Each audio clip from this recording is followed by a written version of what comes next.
Hey guys, it's Tracy here from Tracy Fitch Teaches. Okay, so today I wanted to share with you my story of how I became a teacher of the blind and visually impaired. Like most people coming out of college, I felt a little aimless. I felt like I didn't know what I wanted to truly do with my life. I had this bachelor's degree. I actually went to a small Christian college in Northeast Georgia called Emmanuel College. It's in Franklin Springs, Georgia, which is near Royston. It's very close to Athens. We went to Athens a lot on the weekends. But I got a ministry degree and I didn't know what I was going to do with it. I had done some mission work in Brazil. I actually spent a summer semester living in Brazil and working at a ministry there. And I didn't know what my purpose was. I didn't know if I wanted to work in a church. I didn't know if I wanted to go on the mission field. And so because I had a bachelor's degree, I started substitute teaching, which I hated. I never wanted to be a teacher. The thought of being in a classroom in front of a class of kids in the same building all day like sounded like my worst nightmare. I am mildly claustrophobic, and I'm just the kind of person, like I was kind of ADD as a child, and I'm just the kind of person that cannot sit in one place for very long. Like I have to be like up and moving about, and I'm just kind of like an active learner. And so the thought of being a regular teacher in a classroom was just a horrible, like I'd never ever considered it. It was never an option for me being a teacher. I knew a lot of people that wanted to be teachers. My sister was a teacher. My mom worked in the education field. And so I think maybe it would have been expected of me, but that was never anything that I wanted. I thought that I had a box of what I thought a teacher was and what a teacher did, and I didn't want to fit into that box. And so I did start substitute teaching just to pay the bills. I was still living at home. I was hoping to move out on my own eventually. So I started substitute teaching, and I hated substitute teaching. So substitute teachers are definitely, God bless them. We get walked all over, you get taken advantage of, and if you're not like a super stern person that can like take control of a situation and take control of the students and have that authoritative kind of personality, then you're not going to be a good sub. There are some people that excel at being substitute teachers, and like I said, you're amazing people and we need you in the world, so thank you for your service. But I hated it. But I got called into a week-long job at an elementary school, and I was so angry. I remember my dad took the job for me while I was in the shower, and we got into like a big fight about it that morning because I didn't want to do it, but my dad was like, you got to be working, you need a job.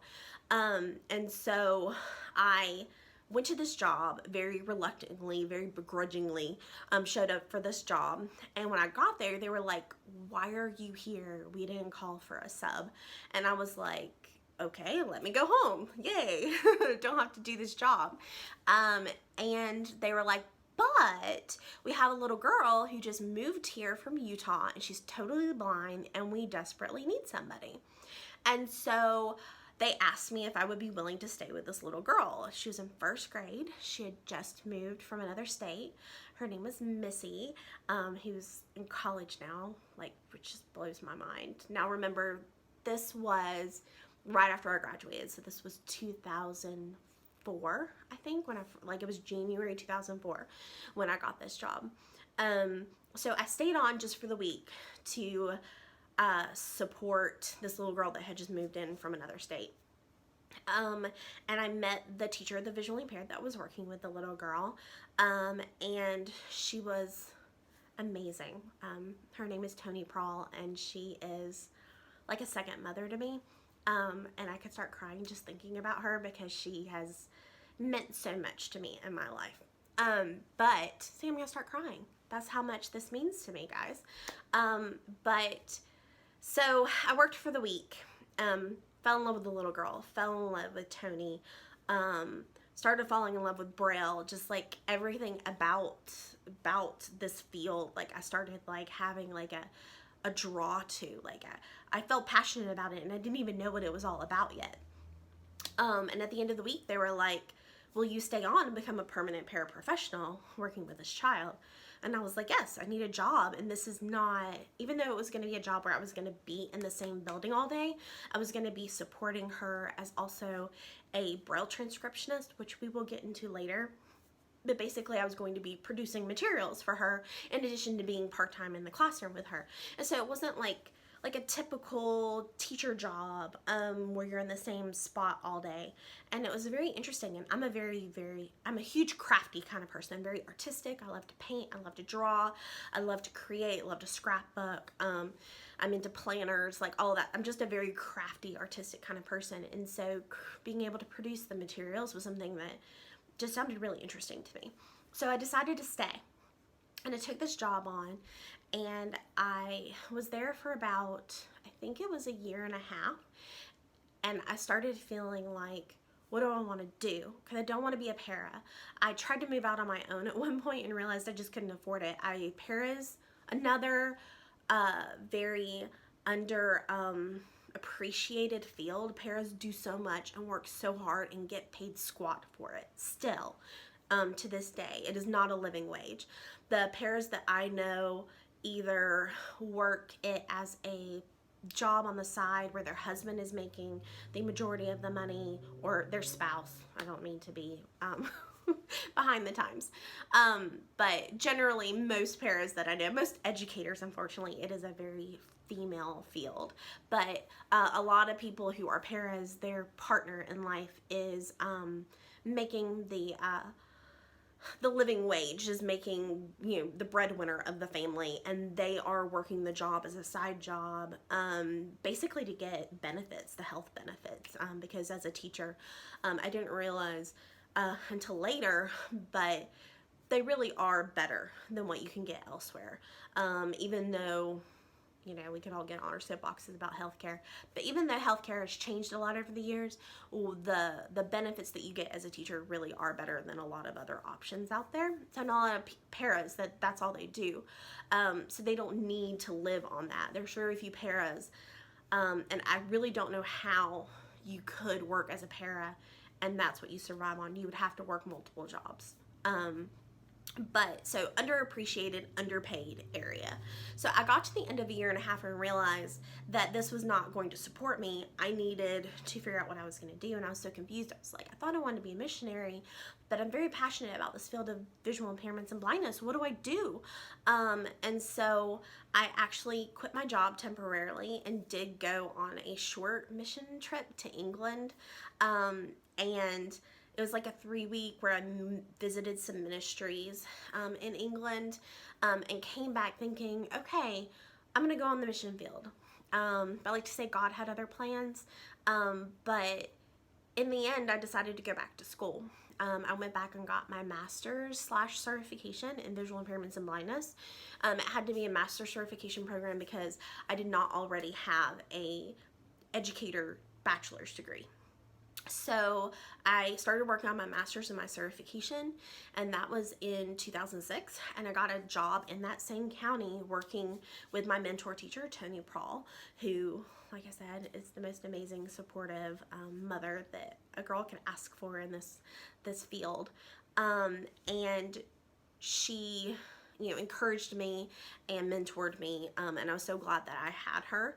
But basically I started out as a provisional teacher while I was finishing my degree, and so I finished my master's degree in 2012.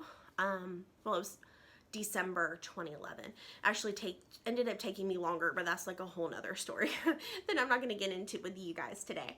But it did take me a little over 5 years. They give you 5 years. At the time, they were giving you 5 years to finish your degree under a provisional certificate. And provisional certificate is basically where you get a job with a district that requests a provisional certification on your behalf to your Professional Standards Commission, saying we will hire her if you grant her this certificate, and we will support her while she finishes her degree. So that's basically what happened. And I ended up staying in that county for a full 8 years, and I've kind of hopped around, but now I've been a teacher. This is I think my 13th year as a teacher of the visually impaired. And it's kind of evolved over the years. I've worked in more than one county, and now what I do right now is a little bit different, but we'll talk about that in a different video. But I got my master's degree from West Virginia University. You can no longer get your degrees through them. They lost some funding. But I am very thankful for the people that encouraged me along the way and the support system that I had.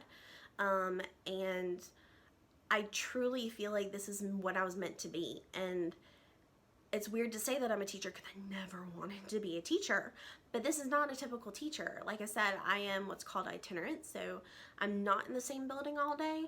I drive around in my car. I go to multiple schools within one school district, and every kid I see is different. Every classroom I go to is different, and it's just not a typical teacher job.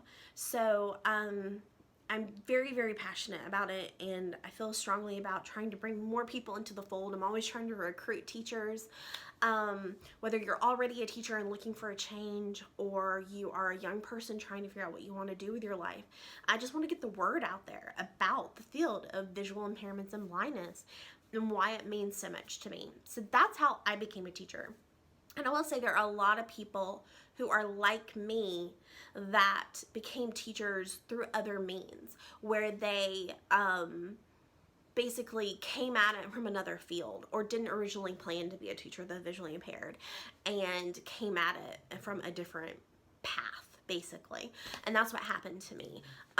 So I encourage you to research it, and I'm going to try and do some more videos explaining to you the field, what my job is like, and just like I'm gonna do like a top 10 video about why you should become a teacher of the visually impaired. But yeah, so that's how I became a teacher. It's kind of weird and complicated, and it was not my original plan. I did not say, obviously, as a little girl, that I wanted to grow up and be a teacher of the blind. I had never read any books on Helen Keller. I wasn't, which by the way, she's deafblind, so that's a whole nother field. But I didn't even know this existed. I had never thought about students with special needs. I had never thought about people who are visually impaired and what that looks like, and who teaches them, and how do they learn the things that they know, and how do they learn Braille. I never thought of that. And so, like I said, my idea of what a teacher was in a box. It was a very small-minded idea of what a teacher was and what a teacher did. But there are so many different kinds of teachers in the world, and you just never know what will grab hold of your heart and give you purpose in this life.